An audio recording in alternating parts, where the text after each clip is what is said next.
Welcome to the Burial Plot Horror Podcast with Brenda Tolian and Joy Yaley.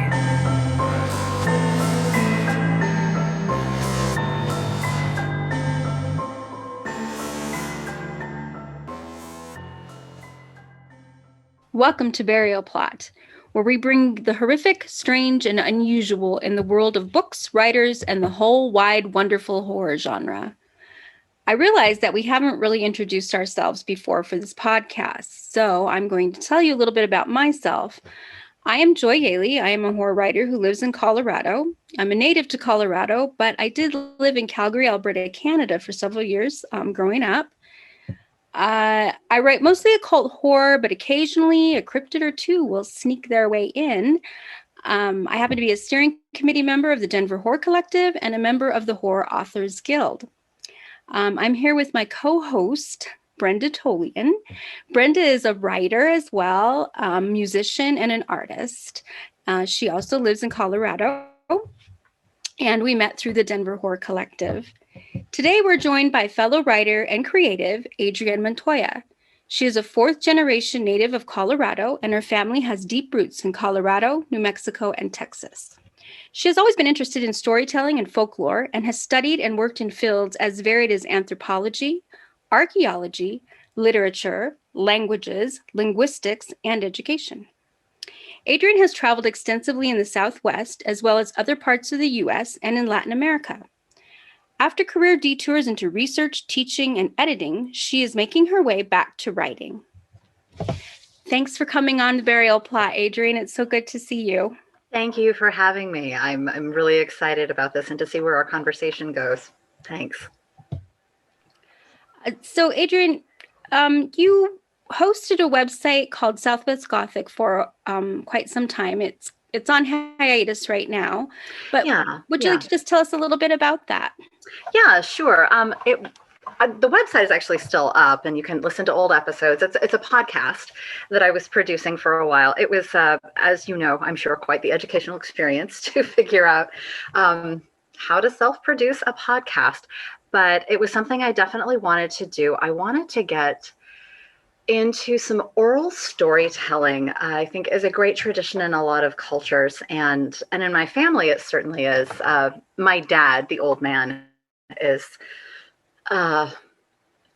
he's definitely the storyteller in the family and the oral storyteller, and he has this wonderful, rich repertoire. So many stories from his own childhood, and stories that his parents told him, and stories that his grandparents told him, and stories that are local to the area where our family is from. He grew up, at least his early childhood, in Trinidad, and I'm sure some of our listeners are familiar with that area. Joy, your family's from Trinidad as well, right? My family is from Trinidad, yes. Okay, yeah. And there's so much that goes on there, and there are so many rich points, I think, in terms of contact of cultures, contact of different narrative traditions, different sets of values.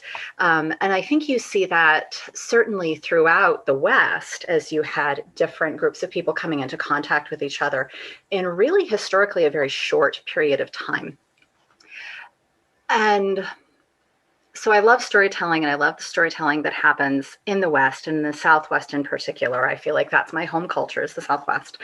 I wanted to do some oral storytelling, like I said, and I wanted to start to develop an audience for myself before I started writing to publish.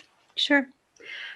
And I thought a podcast would be a good, fun way to do it. I didn't want to do a blog. Blogging is for some people. It's not for me. And I like audio.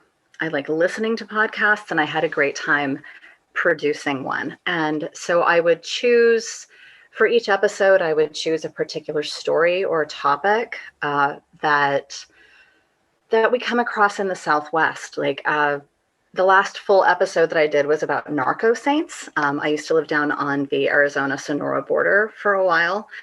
And even though I had lived in Mexico before, I had done some traveling in Mexico before, I was familiar with La Santa Muerte, but not some of the minor pantheon of Narco Saints.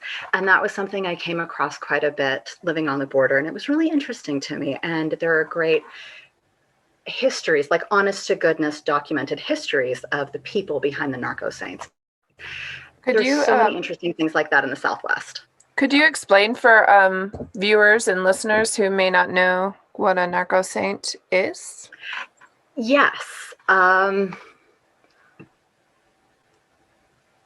As I said, the main Narco Saint is La Santa Muerte. And there's a cult that's grown up around her, particularly in Mexico City and in certain neighborhoods in Mexico City. There's a woman who, her name is, oh gosh, I'm going to forget her name. Enriqueta Romero. That's her name. Queta Romero, who is like the Pope of the Church of La Santa Muerte. La Santa Muerte is important because she doesn't care about your sins. She cares about your devotion. And we say narco saints, but these darker saints who are obviously non-canonical, they're not so much for the people who feel very comfortable praying to Saint Jude or the Virgin or Saint Joseph or the saints that you ask to intercede for you with the Lord on your behalf for favors and for forgiveness of sins and things like that. People who are very comfortable living their quote unquote sinful life still need to, or may feel the need to, let me phrase that a different way. We all may feel the need at times to seek some kind of divine or supernatural, otherworldly intervention. But if you're not terribly comfortable with how the Virgin might see your lifestyle, you still want supernatural intervention, but you're not comfortable praying to the saints of the Catholic Church. As I said, La Santa Muerte and the Narco Saints are not so much concerned about your worthiness, your holiness, the purity of your life, as they are about your devotion. Another thing is that Narco Saints are viewed as fair. There's a wonderful story that comes out of actually a very old Spanish folk story that came over to the New World. And that was that a man who was a thief and he didn't support his family and he was kind of a bum, had stolen a chicken from one of his neighbors, and he was sitting alone in the forest roasting this chicken. He didn't take it down to his family because he wanted to eat it all by himself. And the child Jesus, El Santo Niño, came along the path and asked this man, will you share your chicken with me? I'm so hungry. Look at me. I'm this poor child. You should share it with me. He's like, no, you're not fair. I know who you are. You're the baby Jesus. And you treat the rich and the powerful better than you treat the poor people. So no, I'm not going to share my chicken with you. Go away. So the child, the Christ child cries and goes away. And pretty soon the Virgin comes along and she wags her finger at him and she says, you didn't share your meal with my son, but I'm going to give you a chance. You should share your meal with me. And he says, no, Virgen. He's talking to the Virgin Mary, of course. He says, no, Virgen, you're not fair either. You treat the rich and the powerful better than you treat the poor. We pray to you, and you don't respond to us the same way. So no, I'm not going to share my meal with you. And he sends her away. And then death comes along. And in Spanish, of course, death is a woman, la muerte, la Santa Muerte. And she comes along and she says, I'm very hungry. I'd like for you to share your chicken with me. And he's a little more afraid of her. He's not going to turn down death, but he also has more respect for her. And he tells her that. He says, I sent away the baby Jesus and I sent away the Virgin. I didn't feel like sharing with them because they're not fair. They are not good. They don't answer prayers the same for the poor people. But you, death, you treat everybody the same. You come for everybody. It doesn't matter their station in life. And so that little story encapsulates this idea that death has a fairness and a sense of justice that anybody can appeal to, no matter their station in life, no matter their spot on the spectrum between sinner and saint. So Narco Saints are these figures like death, la Santa Muerte, like people who have been robbers and bandits who have been elevated to the status of folk saint, that people do actually pray to them and they venerate them, and they feel that these figures have the power, have the pull, the supernatural or otherworldly pull to influence things to go well for them. I love that. I think, Thanks for the rest of us, as they say. For the rest of us, the saints for the rest of us, right? Wherever, well, I'm going to start my doctorate here soon, and I'm going to focus on the oral traditions of the Southwest.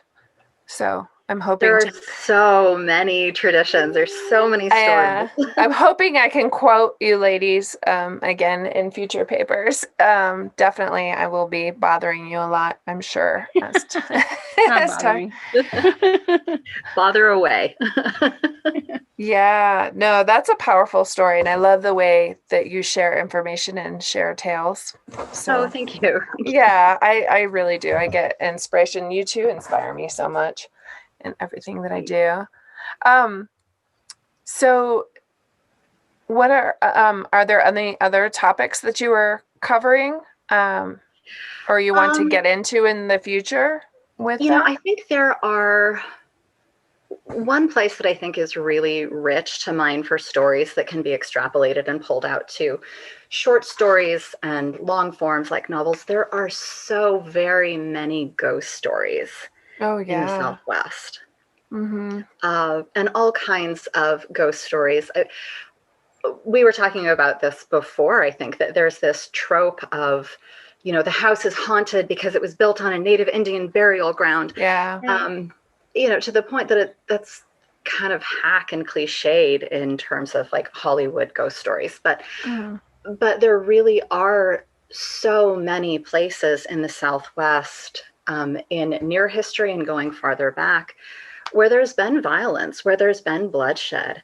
Going back to Trinidad, of course, the river that flows through Trinidad is the Purgatory River. Yeah. And I've heard so many versions of why it has that name. That the full name of the river on the old Spanish maps is El Río de las Ánimas Perdidas del Purgatorio, the river of the lost souls of purgatory. Like I said, there are a lot of versions of where that name came from, but it always comes down to some kind of slaughter. Usually. Yeah, there's always bloodshed.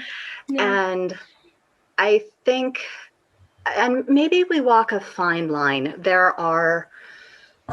We certainly don't want to disrespect the very real tragedies that have occurred and in many ways continue to occur in the West and in the Southwest. But I believe that there's a way of, I think there are many ways of telling stories, retelling stories, drawing upon these old ghost stories in the Southwest that we can honor and respect what has happened and the traditions that we're drawing upon, and still deliver those really great 1-2 emotional gut punches that make great horror, and especially great psychological horror. No, I 100% agree. And that's actually something I'm covering in teaching, is talking about, I'm white. Many of my students aren't, and they're Chicano or Navajo, and I'm like, these stories are so important culturally to preserve in some way. And one way is writing down the oral, word by word from elders or whoever, because I have lots of people who share different stories with me, especially since I write horror. They're like, oh, let me tell you about the time this happened to my grandfather and stuff, and writing down those stories. But then there's also something to be said for telling those stories, in a modern way, in a like a reshaping almost. But of course, in my position, I need to be careful because there's a fine line between, respecting something and appropriating it and giving it the proper, respect it deserves, and culturally, respecting the work and respecting the tales and respecting the culture, I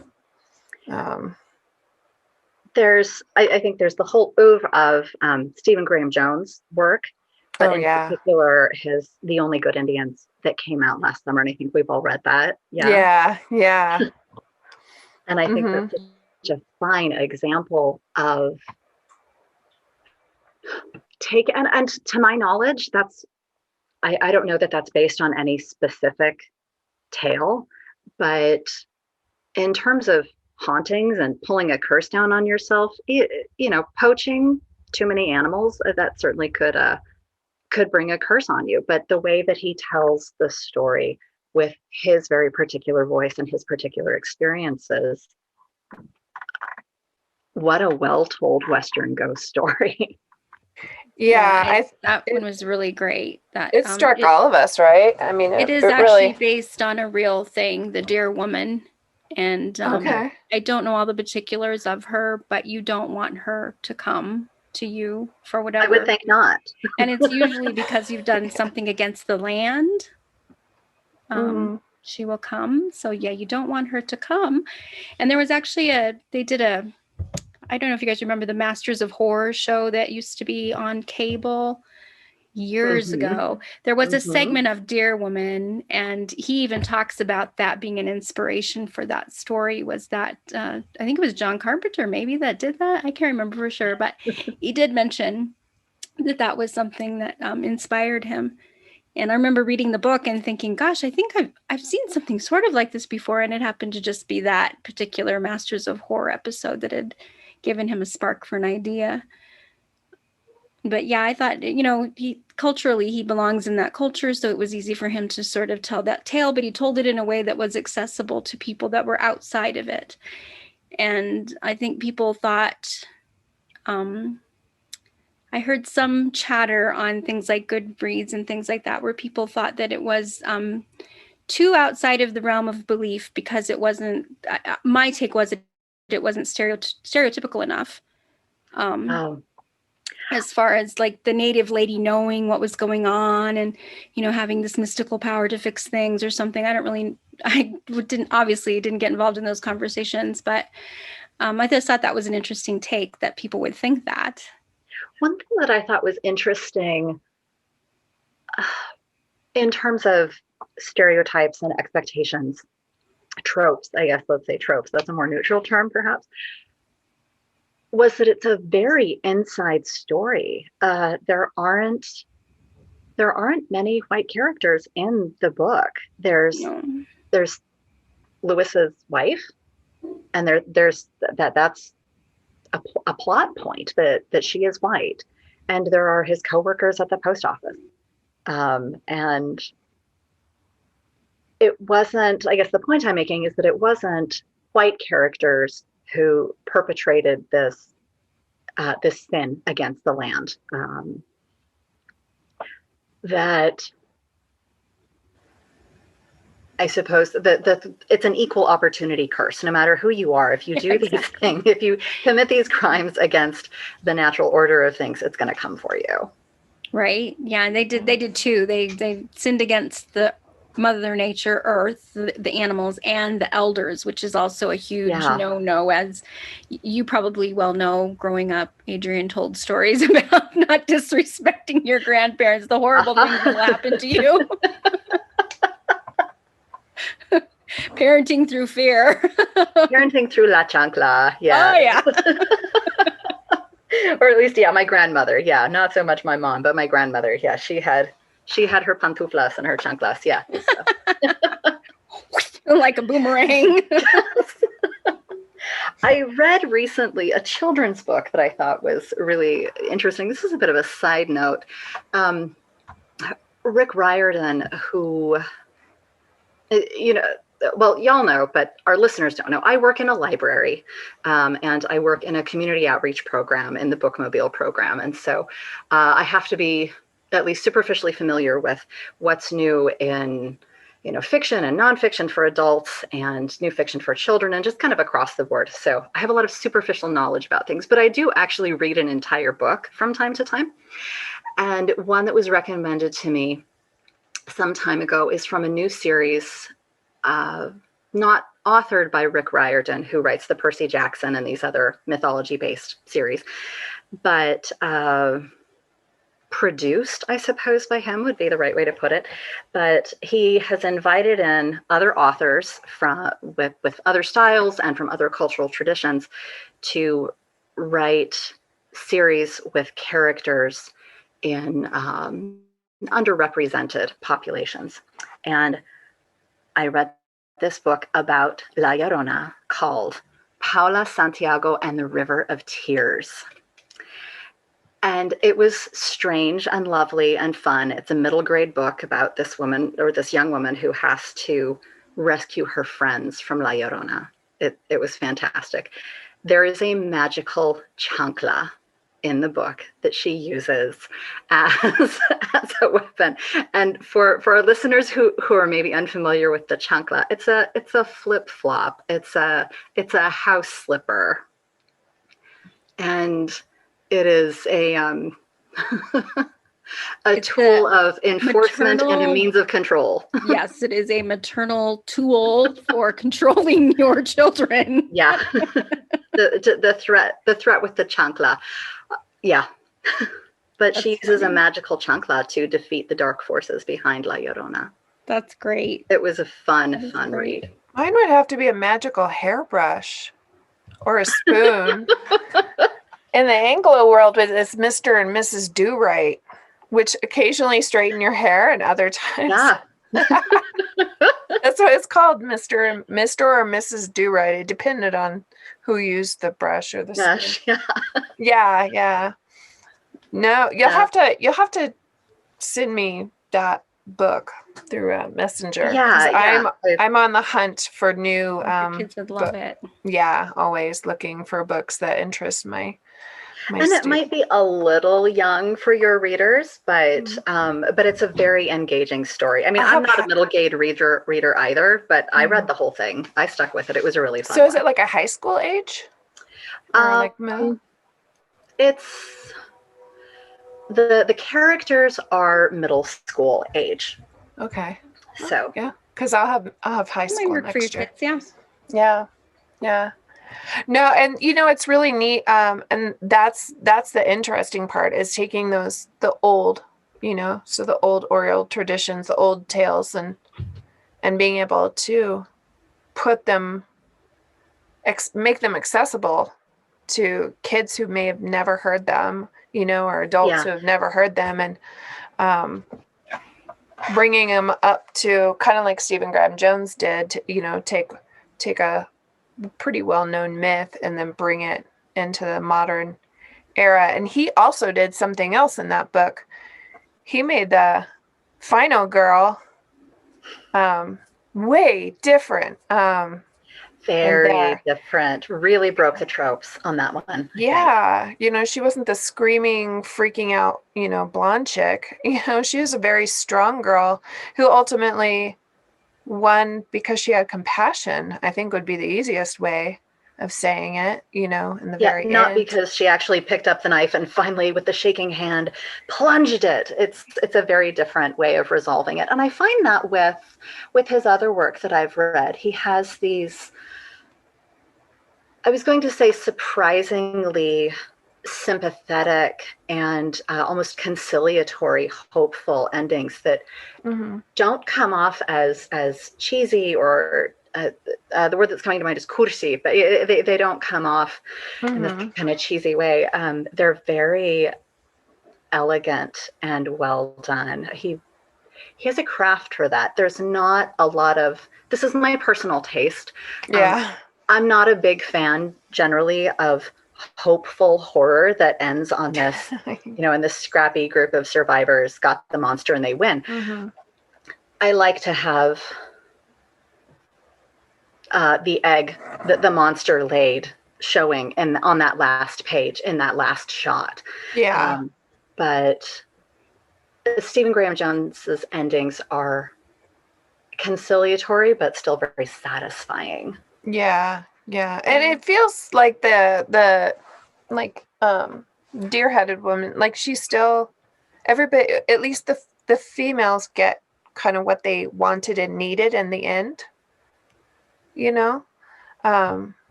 And you don't see that a lot, and that, well, you don't see a lot of nicety to the female body or the No. the female in general in horror. No, that's true.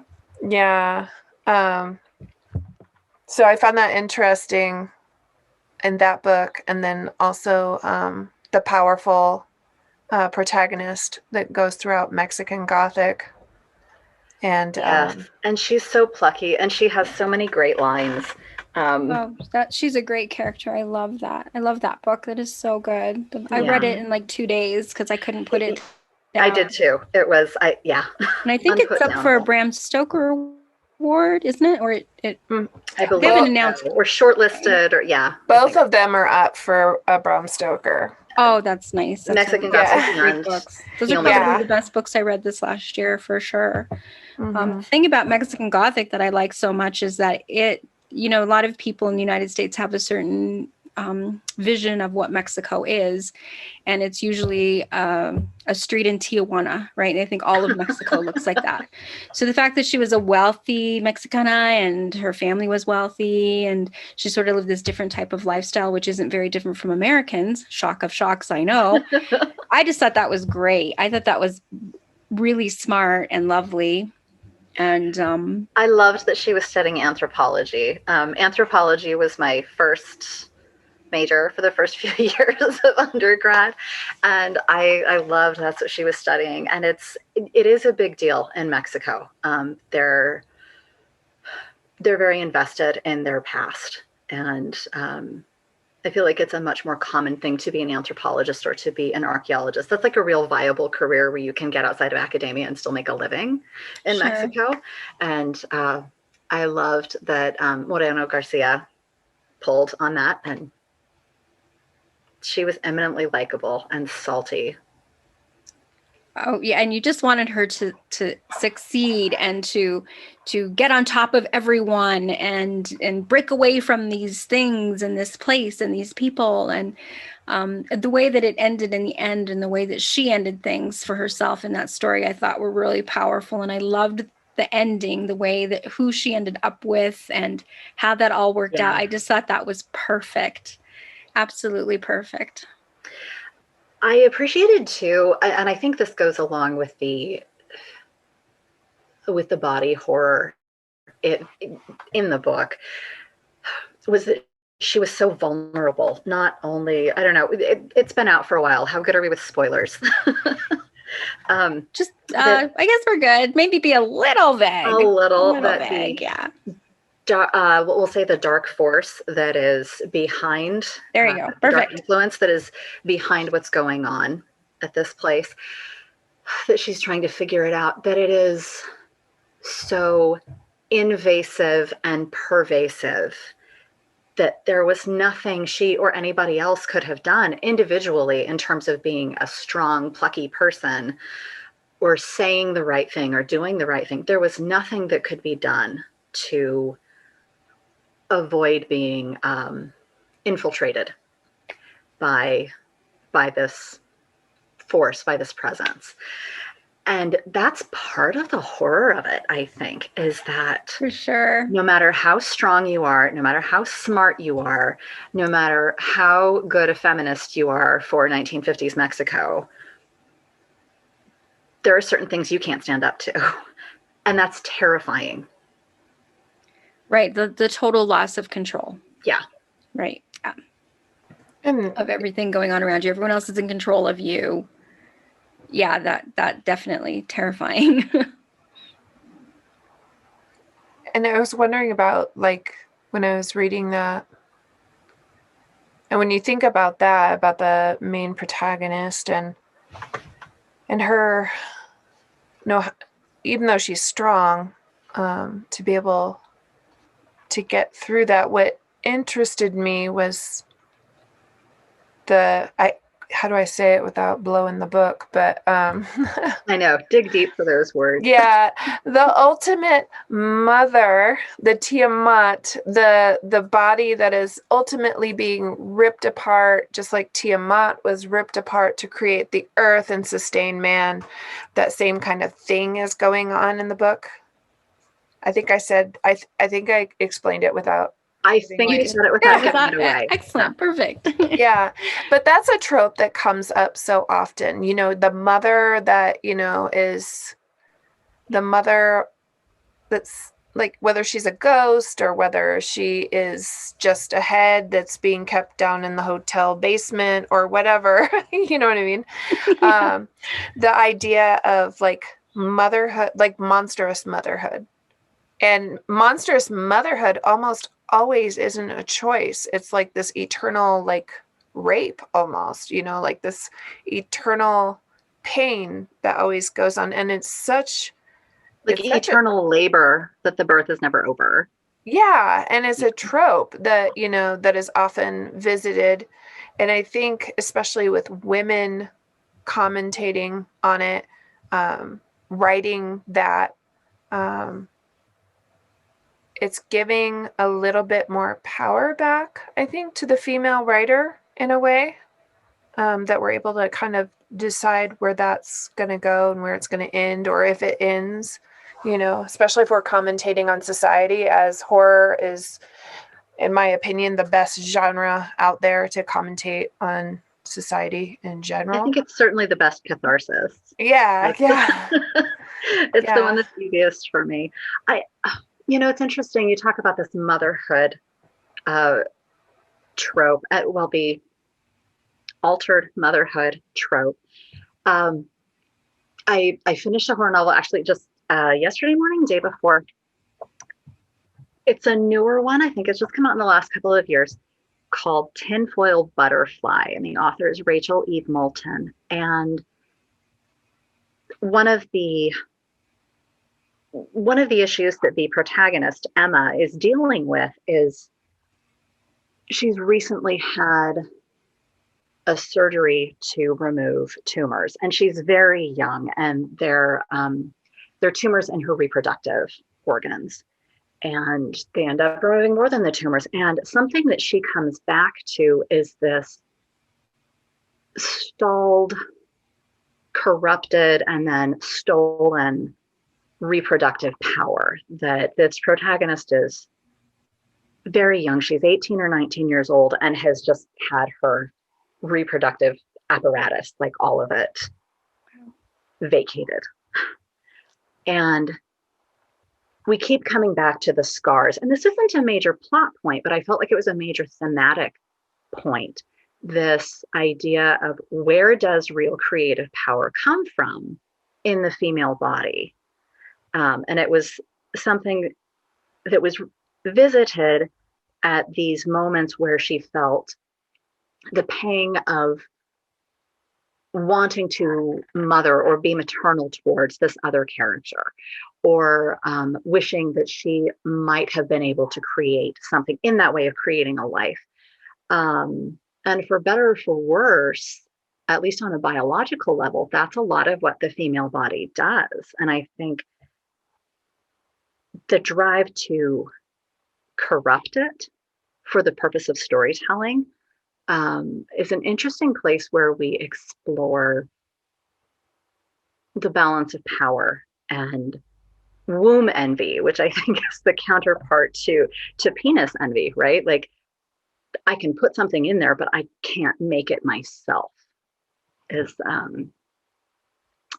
was an interesting theme to keep coming up in this story that otherwise didn't have a whole lot to do with reproduction or the creation of life, but it did keep coming up in this strange, corrupted way. It was a very interesting theme in the book. We'll have to check it out. It sounds good. You said it was Tinfoil Butterfly? Tinfoil Butterfly. And it has really lippy rich prose. It's got it's very pointy. It was fun to read. It was a fun read. That sounds good. Oh, that snorting wasn't me. It's my dog. I don't know if you guys could hear the banging on the door. That's mine. She wants to get in here. I'm like, okay. Yeah. Mine just plopped down outside and just did this big snorting thing. I don't know what she was doing. She's so silly. Oh, I love them. You gotta love them. Something else I was thinking about in terms of the female body and body horror. This friend of mine talked about, she had this thing talking about when she was pregnant with her son. And I kept thinking about it when I was pregnant with my child, after I found out his sex. And she would refer to her pregnancy as, usually in mixed company, as that time when I grew a penis, which is strictly true. And she did it absolutely for the shock value. And it was wonderful to watch people get uncomfortable by what she was saying. And then they would realize that she was talking about growing a male child in her body. But I loved watching her say that and people's reactions to it and her reaction to other people saying it. There is that creative element that is unique to the female body vis-a-vis the male body. And I really do feel that's part of why we corrupt it when we write horror and when we write these horror elements of stories. It's something we don't entirely understand, and certainly the male body doesn't understand it. And the thing that we don't understand is something that can be scary, and it's something that we can make even more horrific and exploit for those horror elements. Well, and also, when you're pregnant, you've got this whole different being or entity inside of you taking over your bodily resources, almost kind of like parasitic. A parasite, right? And then it's moving and you can see it moving, right? So it can be pretty freaky. And yet you grow attached to that thing inside of you, and you care for it, and you want to defend it and protect it and make sure that it's okay. Sounds like me writing a villain for one of my stories. I was going to say, I think that's why the Alien and Aliens movies, that whole universe is so popular. I think, that's all really the main alien wanted, was to protect her children and to have more children. That was her whole thing, right? She's protecting her progeny. She's just a good mama. Good mama, that's all. Yeah, there's hero's their own story, right? That's right. There was I was doing some research for another thing on Mary Shelley and Frankenstein. And this whole time we've been told that there was this, they made a bet together, her and the guys, who could write the scariest story, and that's where it was born. And actually it was prior, when she lost I think it was her first child. The story, she woke up in the night, the baby wasn't stirring, in its crib or whatever, and the child was just not moving, and she didn't really think, she went back, she was young, so she went back to bed, and then the next morning she realized the baby wasn't moving because the baby was dead. And so then, of course, her milk had come in, and she had a lot of pain with that and stuff, and just losing a baby and everything.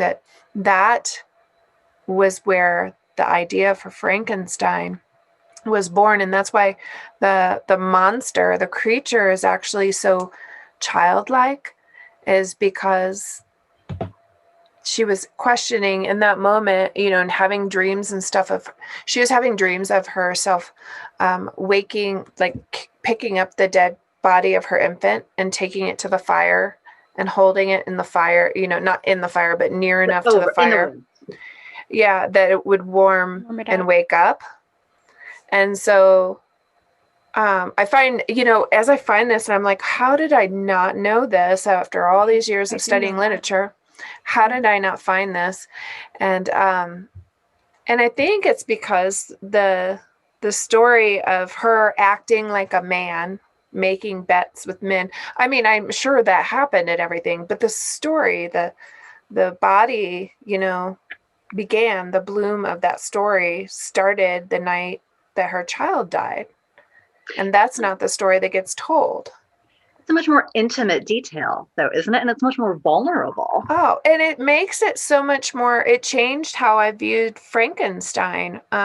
Because I've always thought of the creatures Frankenstein was the monster. The creature, to me, it was just this childlike, like it was a baby who didn't ask to be born, didn't ask to have to enter the world, and, pushed away by its creator and all of that. The idea only wanted companionship. Yeah, just wanted love, and did love, the family and different, like they experienced love. So it's this monstrosity, but the monstrosity was born with the full heart and ability to love something.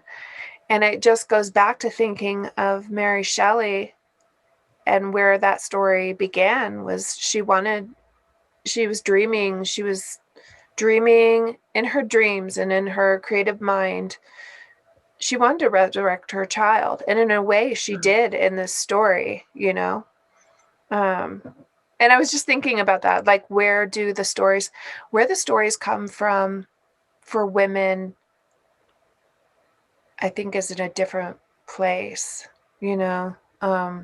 but where is that? I don't know, but I think it's because, well, I don't know why it is, because I might just be getting off on a tangent. I think you've hit on something, that our stories do come from a different place. We have a lot of the same exterior experiences as men. I think especially now in I'm not under any illusions that our world is equalized, but certainly closer to it than it was, a few decades ago. And I think we're all mature enough to appreciate that we continue to move forward, but our interior experiences continue to be different along those, I think, both gendered lines and sex lines, which obviously there are intersections there, but it's important to recognize too, and I know we talk about this all the time, that female, with the exception of Mary Shelley and a few other notable ones along the years, it's really only recently that we see something approaching parity with female writers of horror and the number of male writers of horror. And recognition is another thing, but our stories do come from another place, I think, in general terms. That's an argument, and that's what I've talked to you both about, is it's okay. It's perfectly wonderful for men to write their protagonists as female and different. That's not even what I'm saying. But there needs to be space for women to be able to write in horror and write about whatever they darn well please, but also to be able to write their female characters. But it's not just women either. It's also, we have a lot of, we do have transgender horror writers who need the ability and the playing field to be able to tell their stories culturally, as we see, going on. I can't even think of there's a new kid who's, I forget what nation he's from, but I bought his book. He self-published it, and it was really, really cool. Now I gotta figure out what it was. Like, where is it? But there's just a lot of different writers that are out there. I'll find this book and I'll try to put it in the notes or something. But LGBTQ, with some of even the movies that are coming out, having like Black directors being able to have a major following for their films, And making really high quality, big studio produced horror films that have a draw. Yeah. And are even silly films by I've seen some pretty wacky films out there, but by females who are making a commentary on the body and everything like that, but being able to commentate on society and how they experience what their experience is, so being able to say no, this is really my experience, this is really how it is, from my point of view.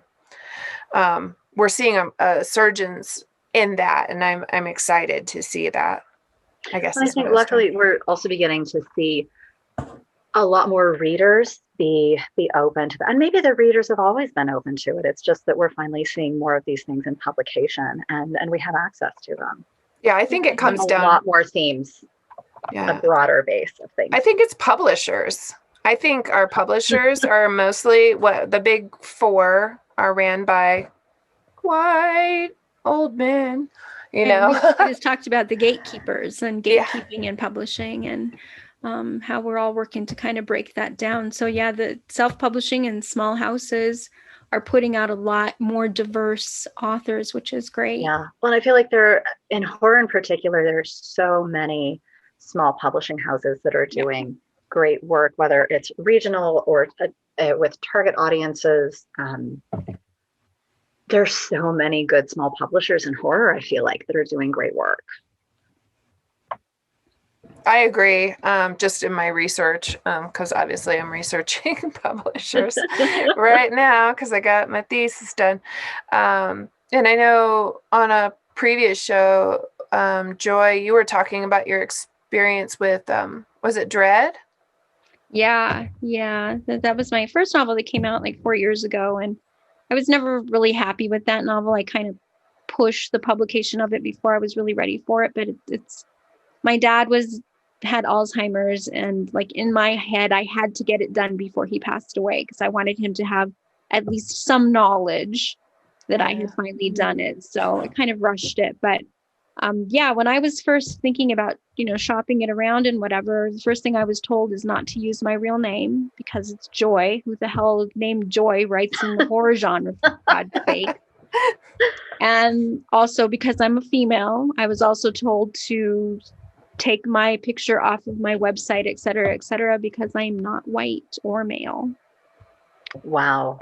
But, in reality, I am half white. My maiden name is very, very Scottish. My dad is Scotch-Irish. So, but you wouldn't know that by looking at me.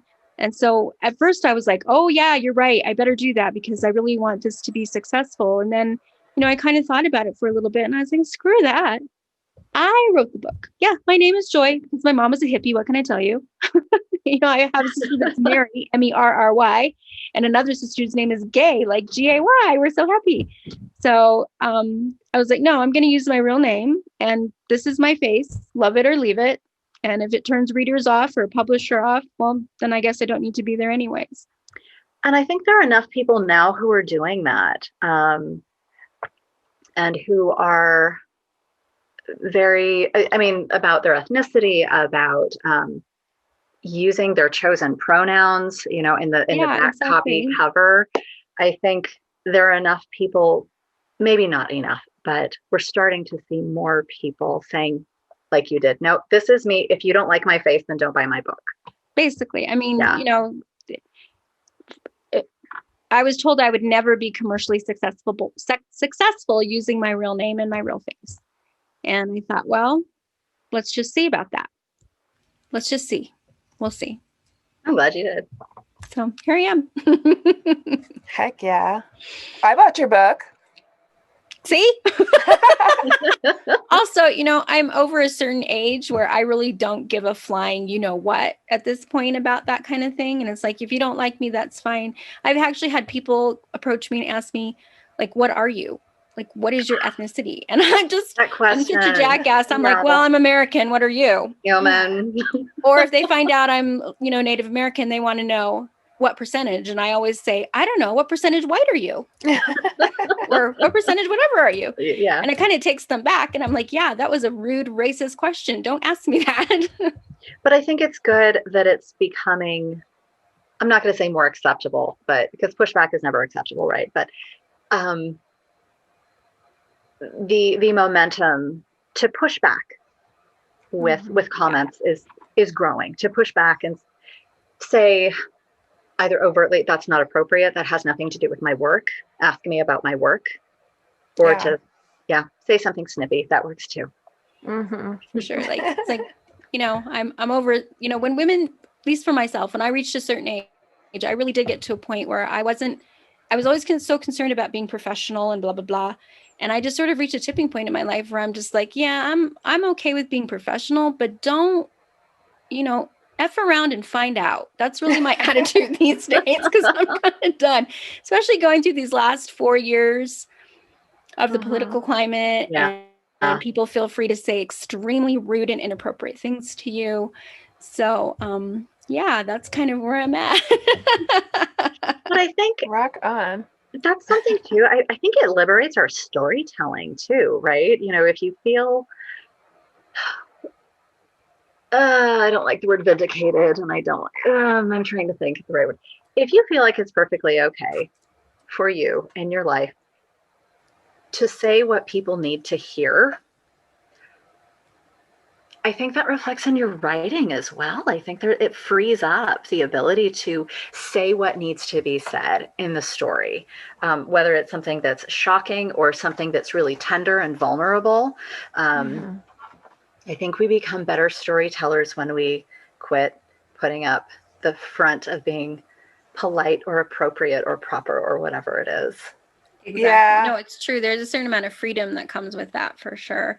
I used to write with what I would call like one ear to the crowd.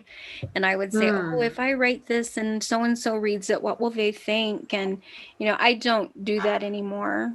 It's sort of like, well, if so-and-so reads it and they don't like it, sorry.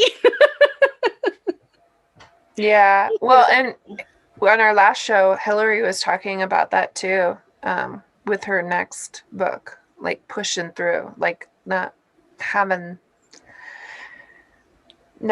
worrying so much about, and pushing those walls down and really getting in. Because I think when we do push down our own walls and really go there, I had a story that was scary. It was scary. It was pretty scary.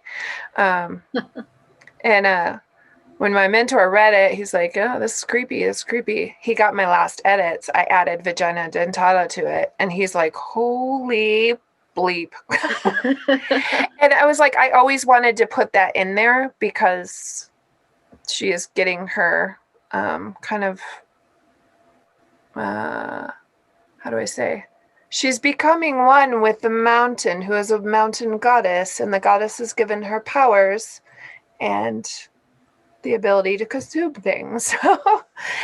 So it just seemed like it seemed like it should be in there. But I was also like at first like worried that I was going to be, because you don't really see a lot of women going there, No, that's a male horror story. The awful things that the female body might do to me in some act of vengeance. Yeah. But I went there and it's not it is an act of vengeance, but it's also an act of power that she's taking back her power and defending the land, because I always have things like, going towards save the earth kind of things and save my mountain. Yeah. Vengeance can be righteous vindication, They're not mutually exclusive. Yeah. So I think just being able to be brave and push in those areas that have been male dominated and males talking about, for instance, vagina dentata, they've been talking about that forever. I mean, there's myths all over the world.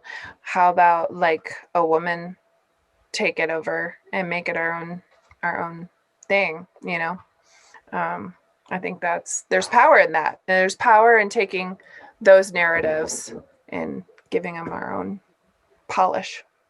Right. with teeth.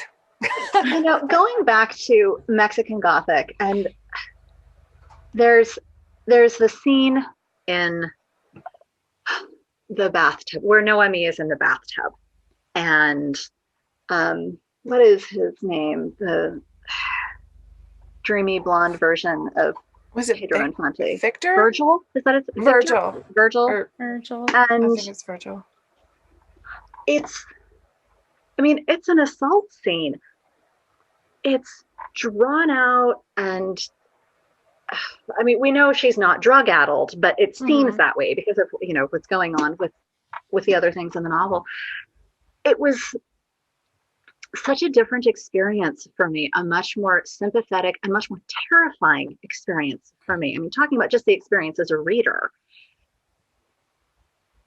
to read that Virgil attacking Noemi scene, knowing it was written by a woman, and I don't think I would have had to have known that it was written by a woman because of the way it was written. It kind of didn't matter who wrote it. There was something so terrifying about it. Do I think a man could have written that scene? Certainly. It's a matter of skill and rendering it the right way on the page. But reading that as a woman, it was so different than rape scenes and sex assault scenes that I've read in other horror novels. It was very powerful, and it stuck with me. Yeah, I had that same thought, and I think because it also had us. Normally, they'll have you'll see a rape scene, and it's all about the body, and it's happening all outside. And it was all in her head. Yeah.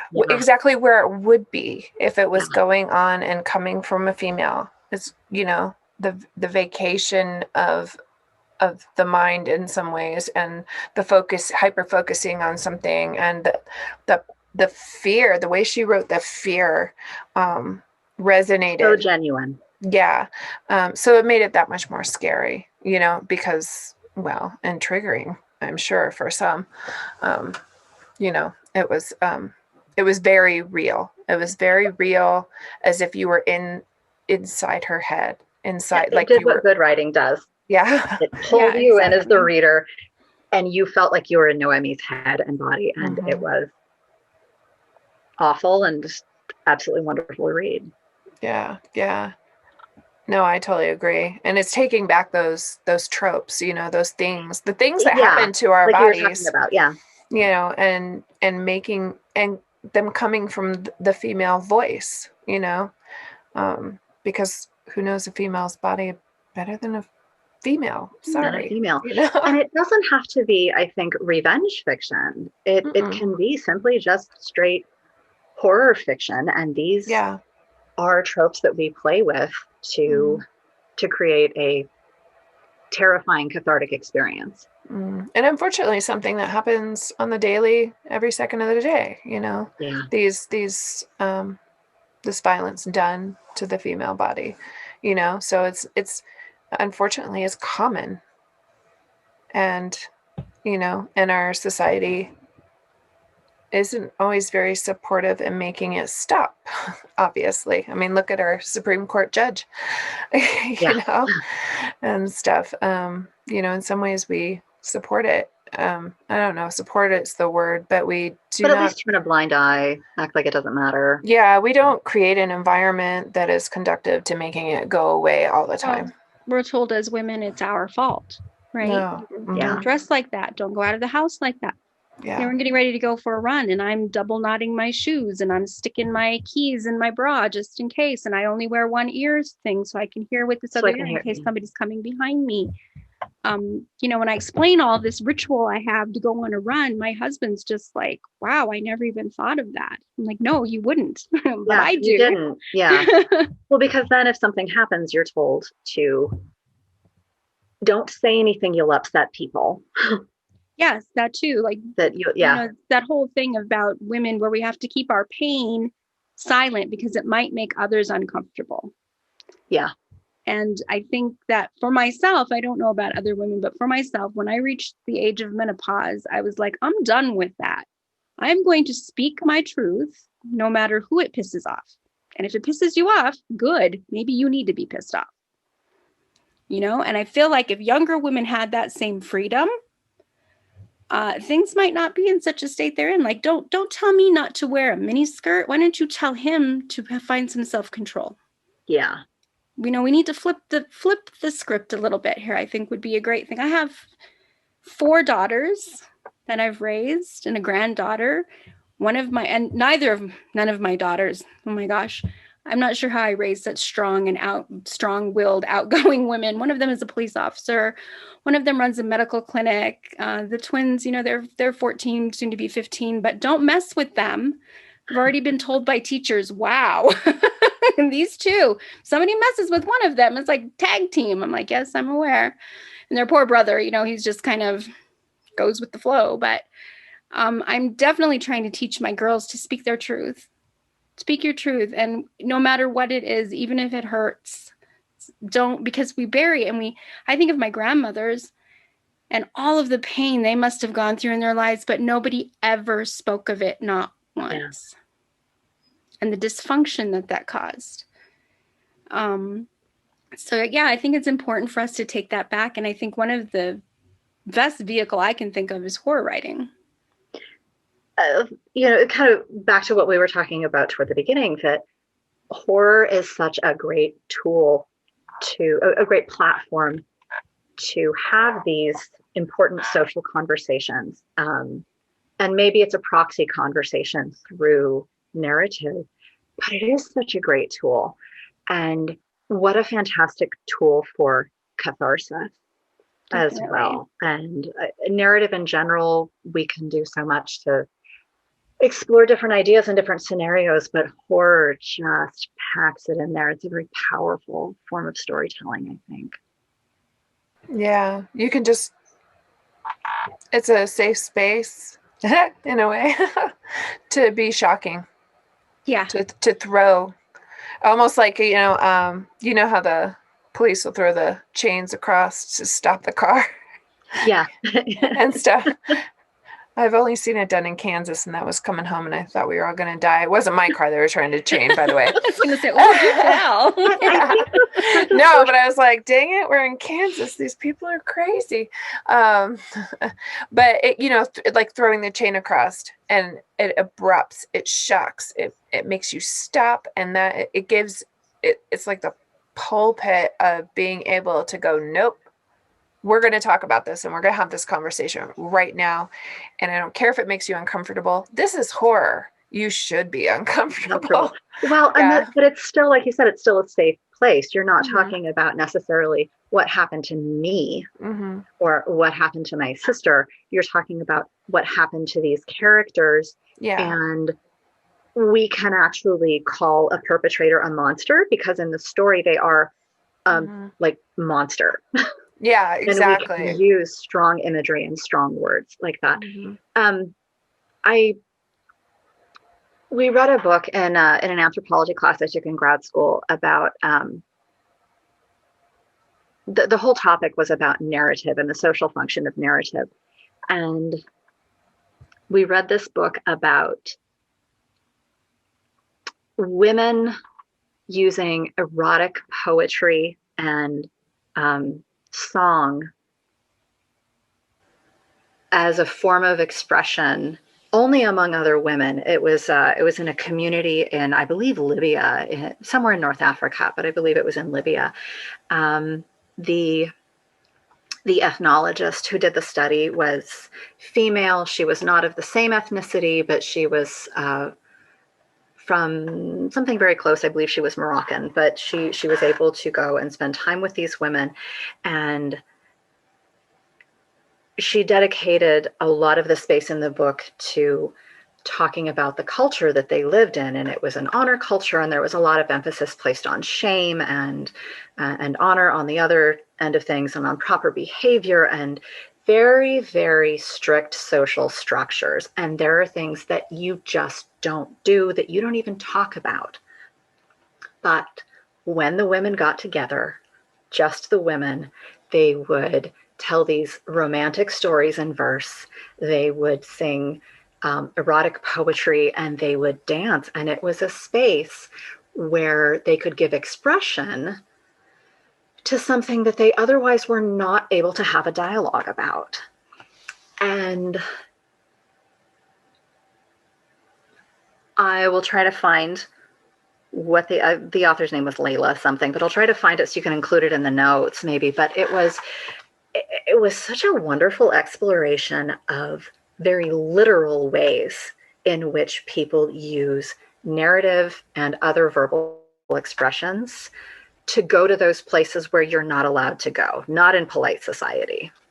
It wasn't reading Lolita Reading Lolita in Tehran. Is that what it wasn't that one, though. I loved Okay. that one. I love when they put Gatsby on trial as to whether or not it was a moral book. Yeah. Love that part. No, it was a different one. It was my daughter just did a huge project on Iran and the women in Iran. I should send you the video. You'd probably absolutely love it. I would love to see that. Yeah. Because there's such a long tradition of strong expressive women in Persian culture. And yeah. Well, do you want to read for us? Sure, I can read you something. Like I said, it's just a bit of something. There's, you probably caught on by how many comments I've made here and there about La Llorona. This is a story that, oh my goodness, I don't remember not knowing about La Llorona. This was a story that my grandparents and all my tios and my tias and my dad and just everybody would use the story of La Llorona with us. I mean, I'll acknowledge it's totally a form of social control. I guess for listeners who are not familiar with this story, it's trying to think how to give it a quick rundown. A woman was tricked by her lover. They had a couple of children. He had told her that he was going to marry her, and then his fiancée showed up from Spain or Mexico City or wherever, and he married the socially appropriate woman and abandoned his mestiza or indigenous lover. And she, in a heated act of blind vengeance, drowned their children. And the version that my dad always told was that then when she went and showed up at the gates of heaven, St. Peter asked her, "Where are your children?" And so she wanders along the waterways of the Southwest of Mexico. This is a story that has versions all over the Hispanic Southwest and Mexico and into Central America. And there's so many different interpretations of it and ways to look at the story. It's a very, very rich story. La Llorona means the weeping woman. She cries for her children as she wanders along the river. Some people say she just cries. Some people say that she says, "Ay, mis hijos, ¿dónde están mis hijos?" My children, where are my children? As she wanders. But you have to be very careful if you're out at night by the water. You shouldn't be out after dark, because she will just see a child walking along, and she's been crying for hundreds of years, and she will think that you are hers, and she will grab you and pull you down into the water to be with her. So it's a story about vengeance. It's a story about loss of control. It's a story about being in the wrong social station and misreading the situation. It's a great story. So I have been trying to write about it for years. Lately, I've been working on I've been trying out a historical novel version of it that I have set in mid-19th century New Mexico. So this is an opening scene from that project that I'm working on about La Llorona. This is told in the voice of a former best friend. She arrived 3 nights ago.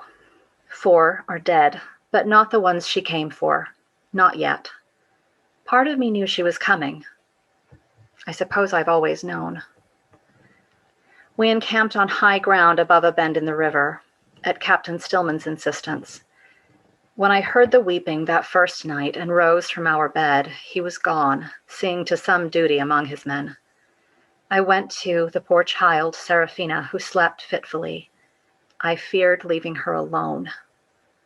By morning, my fears for all of us were confirmed, and I had told Captain Stillman nothing. The first of the dead was a Corporal Simmons, a pale, thin young man whose body floated in an eddy like a bundle of sticks and rags.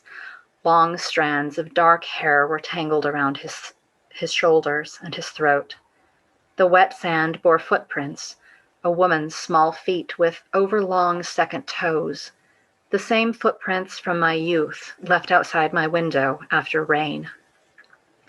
The other men said Simmons had gone looking for the crying woman at the water's edge. I shivered and feared they would look my way. They didn't. The captain doubled the guard.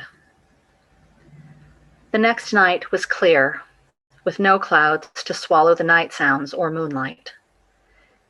2 privates, Warren and Knox, were on last watch when the weeping began. I laid sleepless and thought I heard my own name between sobs on her cold, wet lips. They found Warren and Knox in the reeds, face down in the water barely deep enough for drowning. Curved, slender-fingered bruises darkened their necks, and delicate, long-toed fingerprints marred the banks and the shallows. That's good. That is so. Oh. Oh, I can't wait to read that. The rest of that. Get to work, Adrian. Yeah. Is the second long toe like something that's known with the myth, or is that just a detail? No, I just put that as a distinctive feature. Cool. The idea that I have for it in this present iteration, my favorite Mexican novel is one called Pedro Páramo. It's by Juan Rulfo. It's his only novel. It's beautiful. It was painful the first time I read it. My Spanish wasn't that great, and it was like reading Faulkner in Spanish. But it's beautiful, and I realized that it's kind of the same novel as Absalom. Absalom. It's just a little shorter, and it's written in central Mexico instead of Mississippi. But both of those novels are about men who want to build something great and be something great, but they really, really mess it up and end up bringing it all down on their own heads and everyone around them. They are beautiful, decadent novels, just wonderful storytelling, tragic storytelling. And I picture La Llorona in much the same way, because she was a person before she became this vengeful water demon. And I think about this story and I think, what happened in this woman's life that drove her to such a shocking act? How bad did it have to be? How marginalized was she? And that's part of the reason that I've chosen to put it in mid-19th century New Mexico, because you have the mestizos, the native Hispanics, being pushed on all sides by largely by the Anglos moving into the area, and that's in the form of settlers and merchants and the military. And you have all the political changes happening in Mexico, which used to be New Spain, and that's trickling northward. And there are just so many things going on to push and pull people. And within New Mexican culture, there was stratification. And what awful things can I do to this character who is otherwise capable, intelligent, maybe not easy to love, but certainly attractive enough, and has things good, but she wants more. What can I do to her to push her to that point that she would do something so awful as drown her own children and think that this is the right thing to do in life. And then, of course, there's the horror of what she becomes and what she does to others. There's a lot to sort out there as I'm working with the narrative, but